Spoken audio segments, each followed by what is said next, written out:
మహిళా వరణం పేరుతో ప్రత్యేక ఫోటో ఎగ్జిబిషన్ ని కండక్ట్ చేసింది జర్మన్ సాంస్కృతిక కేంద్రం జియోతి జెంట్రమ్. విమెన్స్ డే సందర్భంగా నాగార్జున సర్కిల్ జర్నలిస్ట్ కాలనీలో ఏర్పాటు చేసిన ఈ ఎగ్జిబిషన్ ని ప్రముఖ ఆర్టిస్ట్ తోట వైకుంఠం, దాద్రా సింగర్ విదూషి విద్యారావులు ప్రారంభించారు. ఈ ఎగ్జిబిషన్ లో ప్రముఖ ఫోటోగ్రాఫర్, జర్నలిస్ట్, రచయిత కందుకూరి రమేష్ బాబు తీసిన 50కి పైగా ఫోటోలను ప్రదర్శించారు. ఈ ఫోటోలు సాధారణ మహిళలో దాగి ఉన్న శక్తి, సహనం, అందాన్ని కళ్ల ముందు ఉంచుతున్నాయి.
Reminds us that International Women's Day is about working women. It's about ordinary women. It's about the lives of working women. Also, that every woman is a working woman. We have to remember that also. Yes? I think it also shows the power of that you cannot take such photographs unless you have a long relationship with your subjects. And that is something very wonderful which the artist has done. Maintained a long relationship over a period of time. I really enjoyed this. Thank you so much. ఈ Germany సాంస్కృతిక కేంద్రం గోతే జెంట్రమ్ అంటారు దీన్ని. వీళ్ళు ఈ మాసమంతా, ఈ నెల అంతా మార్చి 8 మహిళా దినోత్సవం సందర్భంగా అనేక కార్యక్రమాలు తీసుకున్నారు. అందులో భాగంగా మహిళా వర్ణం, ఉమెన్స్ స్కేప్ అన్న పేరుతో నా ఫోటోగ్రఫీ ఎగ్జిబిషన్ పెట్టారు. ఇది వచ్చే నెల 10వ తారీఖు వరకు ఉంటుంది. సామాన్య శాస్త్రం అన్న పేరుతో పనిచేస్తూ ఉంటాను. నేను జర్నలిస్ట్ని, ఫోటోగ్రాఫర్ని, రచయితని. ఈ మణికొండ ఏరియాలో సామాన్య శాస్త్రం పేరుతో నాకు ఒక ఫోటోగ్రఫీ గ్యాలరీ ఉంది. ఎవరు పట్టించుకోని మనిషిని ఒక సెలబ్రిటీ లాగా చూపించడం నా పని. సో ఇవాళ మన చెల్లెను, మన అక్కను, మన వదినను, మన అమ్మను కాకుండా బయట ఉండే మహిళని గౌరవించడం మనకు అలవాటు. సాధారణంగా చెప్తున్నాను. అంటే బయట ఉండే సెలబ్రిటీ అంటే మనకు చాలా ఇష్టం, కానీ మన ఇంట్లో ఉండే సెలబ్రిటీ ఎవరు అనేది గుర్తు చేయడం నా ఉద్దేశం. అందుకని ఈ పిక్చర్స్లో మీరు చూస్తే ఎవరో కాదు, మీ నానమ్మ, మీ తాతమ్మ, మీ వదిన, మీ అక్క, నేను ఇంతకుముందు చెప్పినట్టు మన ఇంట్లో మనుషులు కనిపిస్తారు. నేను నివసించే ప్రదేశంతో నేను పుట్టి పెరిగినటువంటి ప్రాంతంతో నేను సజీవ సంబంధాల్లో ఉంటుంటాను. ఈ తెలంగాణ అనుకోండి, తెలంగాణలో అనేక గ్రామాలు పర్యటిస్తూ ఉంటాను. నేను ఉన్నటువంటి పార్సిగుట్టలో ఒక 15 సంవత్సరాలు అక్కడ ఉన్నాను. అక్కడ ఆ అమ్మాయి చెత్త ఏరుకునే పిల్ల అనమాట.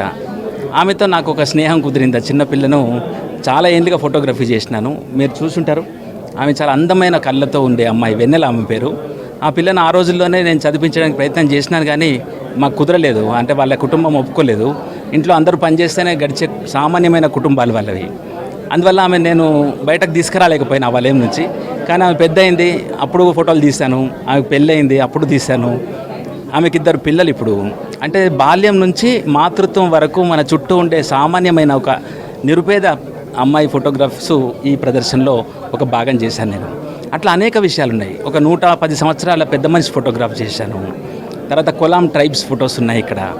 తర్వాత ఈ చేతుల్లో మీరు చూశారు కదా, కష్టజీవి అనుకోదు ఆమె. మనం ఏమనుకుంటామంటే వర్కర్ అనుకుంటాం, బయట వాళ్ళను కష్టజీవి అనుకుంటాం. కానీ మన అమ్మను కష్టజీవి అని మనం అనుకోము. వాళ్ళు కూడా ఏమో కష్టం చేస్తున్నాను అనుకోరు. కానీ దాన్ని చూడడం ఎట్లా అంటే బాగా పండిపోయిన చేతులు, పిల్లల్ని పెద్దల్ని పెంచి పోషించి పెళ్ళిళ్ళు పేరంటాలు చేసినటువంటి ఒక మాతృమూర్తి చేతులు అది. సో ఆ విధంగా నేను ట్రిబ్యూట్ చెప్పాను అనమాట. ఆ విధంగా నేను మహిళలకు నీరాజనం పలికినటువంటి ప్రదర్శన ఇది.